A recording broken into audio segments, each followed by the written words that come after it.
They told me cell 27 was empty. That was the first lie they ever told me at Greyhaven Asylum. Greyhaven had been abandoned since the late 90s after a string of so-called unexplained incidents. Officially, I was here to document the building for a historical archive. Unofficially, I wanted content. It's the kind of content you can't turn away from. The kind that keeps you awake at night. I arrived just before sunset, okay? The asylum loomed over the tree line like a rotting toothbrick, walls cracked, okay? Windows blackened, and ivy crawling through iron bars like veins. Even before stepping inside, I noticed something was wrong. The massive front gate was chained shut from the inside. So I really should have left right then, but I didn't.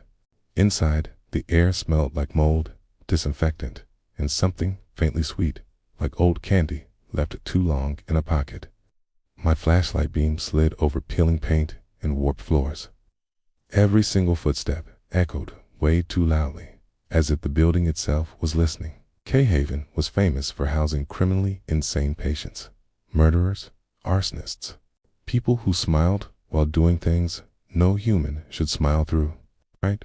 One name kept coming up in the forums I'd been reading: Elliot Grin Morrow. He was a former children's party clown, committed after a birthday party massacre back in 1986.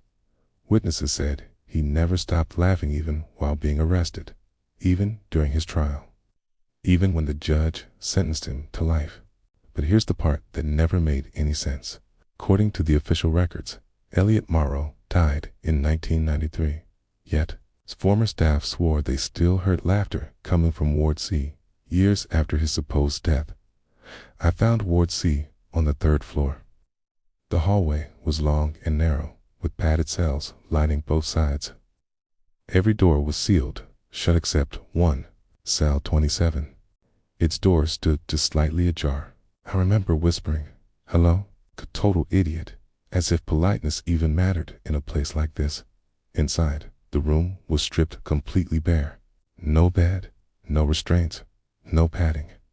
Just a single, solitary metal chair bolted to the floor, and clown makeup smeared across the walls. Not drawings, handprints, red, white, and blue dragged downward like someone had tried to wipe them away with shaking fingers. Then I heard it. A laugh, soft, breathless, right behind me. I spun around. Nothing, but the door to cell 27 was now closed, locked. I tried the handle. It wouldn't budge. That's when the lights flickered. The mirror appeared. There hadn't been a mirror in the room before. I absolutely would have noticed. Now it covered the entire wall opposite me, stained, cracked, old, and in it, I wasn't alone. Behind my reflection stood a man in a faded clown costume. Yellowed fabric, red buttons, a ruffled collar stained dark at the edges. His face was painted, but not in a cartoonish way. The smile was carved too wide. His eyes were just hollow pits. And he wasn't looking at me. He was looking through me. I felt a hand close around my wrist. It was ice cold and way too strong. He leaned in close enough that I could smell him rust, rot, and that same sickly, sweet smell. Still watching, he whispered. And the room went black. When I came to, I was lying on the floor of the hallway. Cell 27 was gone, okay? In its place was a solid brick, wallowed, dusty, like it had been there for decades. My camera was still recording. I should have left. I didn't. Calm. I reviewed the footage.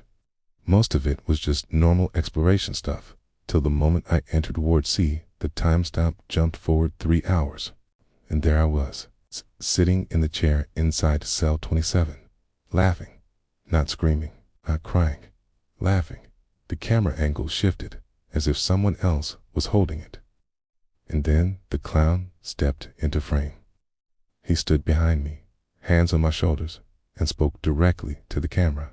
"Every watcher keeps him alive," he said. "Every view makes him stronger." Then he leaned forward, his face filling the entire screen. "And now," he smiled, "you belong to Greyhaven too." The video cut off. I checked the metadata. The file had been uploaded automatically to my channel, scheduled for tonight. Kia, here's the twist. If you're watching this, that means the upload worked.